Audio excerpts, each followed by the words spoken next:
Bienvenue à vous sur cette nouvelle vidéo d'actualité auto. On commence aujourd'hui une nouvelle semaine, mais surtout un nouveau mois, puisqu'on est le 1er septembre 2025, et ce mois de septembre commence très fort, avec une grosse surprise, ça a été l'un des événements de la journée. Le patron de Dacia démissionne. On va parler un petit peu du pourquoi, du comment, on va parler bien sûr aussi de ce que ça implique pour la marque et de qui va le remplacer, et surtout pourquoi c'est une mauvaise nouvelle pour Dacia. On parlera également des chiffres du marché automobile français d'août 2025, qui pour la première fois depuis le début de l'année sont positifs. On parlera également marché d'occasion. Ce sont les sujets de la vidéo du jour. J'espère bien sûr qu'elle vous plaira. Si c'est le cas, je vous rappelle que bien sûr vous pouvez le montrer et soutenir la chaîne gratuitement en vous abonnant pour les prochaines vidéos, en laissant un petit like et bien sûr aussi en commentant et en venant me rejoindre sur TikTok pour plus d'actualités auto. On commence donc ce mois de septembre 2025 avec une grosse surprise puisque Denis Le-Vau, patron de la marque Dacia depuis 2021, quitte tout simplement l'entreprise. Il démissionne. Contrairement à la démission du patron de Renault il y a quelques mois, Luca de Meo, là on est sur une démission avec effet immédiat. Non seulement il quitte Dacia, mais il quitte également le groupe Renault dans sa globalité après 35 années passées à travailler pour le groupe aux losanges. Il quitte Dacia après avoir été écarté de la direction générale du groupe Renault au profit de François Provost. En gros, pour faire très simple, il avait beaucoup plus d'ancienneté que François Provost et a mal vécu le fait de ne pas avoir été sélectionné pour diriger Renault après que justement Luca de Meo ait démissionné du groupe. Alors c'est bien sûr une mauvaise nouvelle pour Dacia parce que en 4 ans, il a réussi l'exploit de changer l'image de marque de Dacia. Dacia reste toujours l'un des constructeurs les moins chers de France et d'Europe, mais il a réussi à faire monter la marque en gamme mois après mois, petit à petit, et aider à tourner la page de la réputation qu'avait précédemment Dacia, qui était un petit peu celle du low cost, vraiment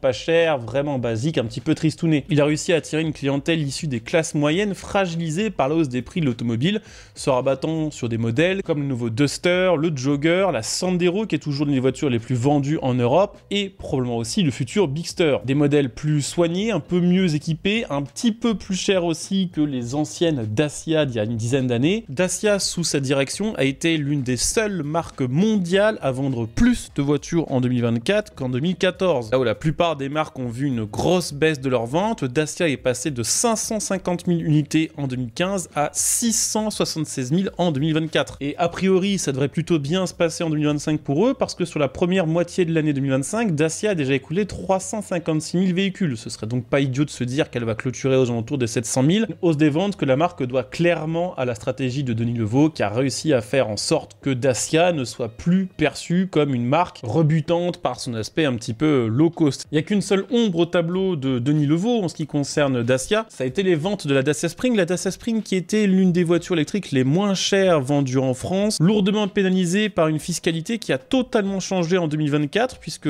cette voiture était assemblée en Chine et que depuis 2024, les voitures fabriquées en Chine souffrent d'une taxe qui font qu'elles sont beaucoup plus difficiles à vendre en Europe, ce qui a malheureusement fait qu'en 2024, Dacia a vendu 63% de Spring en moins que sur l'année 2023. On peut supposer que s'il n'y avait pas eu ce changement de fiscalité, la Spring aurait également été un best-seller, puisqu'avec les différents bonus, c'était la voiture électrique la moins chère du marché, et peut-être la seule voiture vraiment abordable côté électrique, quelque part aux alentours des 10 000 euros. Donc bon, ça a été l'échec pour Denis Le-Vau. Après, ce qu'il faut retenir, et c'est peut-être, on verra ce que ça va donner, mais une mauvaise nouvelle aussi, François Provost, donc le nouveau directeur de Renault, a annoncé aujourd'hui sa nouvelle équipe de dirigeants pour les différentes marques du groupe. C'est que la remplaçante de Denis Le-Vau est Catherine Hatt. C'est une ancienne du groupe Mercedes qui va probablement chercher à faire encore monter en gamme Dacia. Alors on verra si ça réussit ou si c'est la marge de trop. Mais surtout, globalement, elle a moins d'expérience dans le monde automobile que Denis Le-Vau, moins d'expérience aussi en ce qui concerne le marché français et l'automobile française, puisque bon, Dacia c'est quand même Renault, et on sait bien que la philosophie des marques allemandes n'est pas du tout la même philosophie que celle des marques françaises, et surtout Catherine ADT, c'était jusqu'ici la directrice de Smart. C'est elle qui a décidé que Smart devienne une marque 100% électrique en 2020, et quand on voit à quel point ça a été un flop absolu, avec à peine 20 000 exemplaires écoulés en 2024 contre 130 000 en 2005, c'est pas forcément annonçateur de super bons résultats pour Dacia. Mais bon, on verra bien sûr ce que ça va donner d'ici quelques mois, il faut bien sûr lui laisser un petit peu le bénéfice du doute comme on dit. En tout cas, Denis Le-Vau chez Dacia, c'est fini. Peut-être qu'il rejoindra un autre groupe, peut-être qu'il rejoindra l'industrie du luxe, tout comme l'a fait Luca de Meo, l'ancien patron de Renault. Là aussi, je vous tiendrai au courant.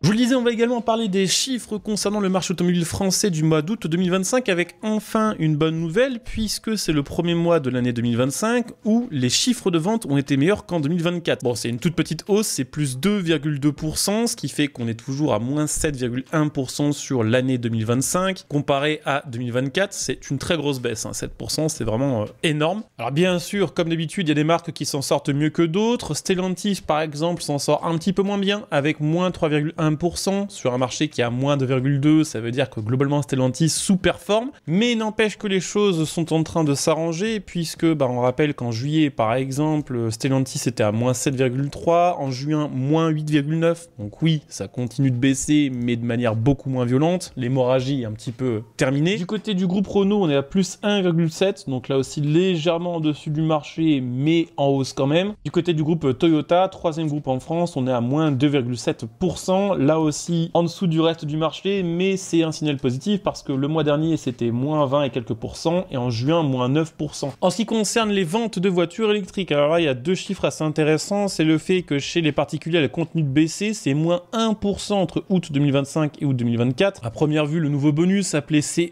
n'a toujours pas permis de donner des ailes à la voiture électrique sur ce marché. Par contre sur la voiture professionnelle on est à une part de marché de la voiture électrique qui est à 24%, qu'on doit probablement à la réforme des avantages en nature qui pénalise lourdement les véhicules thermiques et avantage fortement les voitures électriques. Donc en prenant tout ça en compte, on est en ce qui concerne la voiture électrique sur le mois d'août 2025 à 19% de part de marché, donc en hausse par rapport aux 3 derniers mois, mais c'est toujours pas vraiment ce qu'on pourrait appeler une explosion des ventes, c'est toujours à peu près la même part de marché qu'en mars 2025 et c'est toujours moins qu'en septembre 2024 ou qu'en novembre 2023 où la voiture électrique culminait à plus de 20% de part de marché en France. Donc la voiture électrique remonte un petit peu la pente, mais c'est essentiellement quand même dû aux voitures d'entreprise. En tout cas, c'est mieux en termes de part de marché parce qu'en termes de valeur absolue, on est toujours sur une baisse des ventes d'environ 5% comparé à 2024. Mais voilà, faut prendre quelques chiffres positifs de temps en temps, ça fait quand même du bien. La numéro 1 du top 100 des ventes en France est toujours la Renault Clio 5 de très loin avec 6,4% de part de marché. Et la première voiture électrique du top 100 français est 13e et c'est toujours une Renault, c'est la Renault 5 avec environ 1400 exemplaires immatriculés sur le mois d'août. Le marché de la voiture d'occasion se porte lui toujours très bien avec 0,1% de hausse par rapport à août 2024. Après des mois et des mois de constante augmentation, on reste quand même, il faut le dire, à un niveau en dessous de celui de 2019 avant la crise Covid,